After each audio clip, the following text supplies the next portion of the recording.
ایک نیک دل بادشاہ تھا، اس نے اپنے گھر میں ایک تابوت رکھا ہوا تھا۔ روزانہ صبح و شام اس تابوت کو دیکھتا تو موت کو کثرت سے یاد کرتا۔ ایک دن یہ آئینے کے سامنے گیا تو آئینے نے اسے بتایا کہ اس کی داڑھی کا ایک بال سفید ہو گیا ہے۔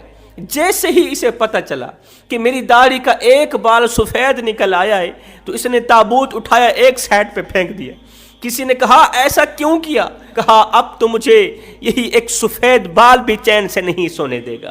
اس اللہ والے کی داڑھی کا ایک سفید بال نکلا، اس نے موت کو اس طرح قریب پایا کہ اس کی راتوں کی نیند اڑ گئی۔ ہمیں کیا ہو گیا؟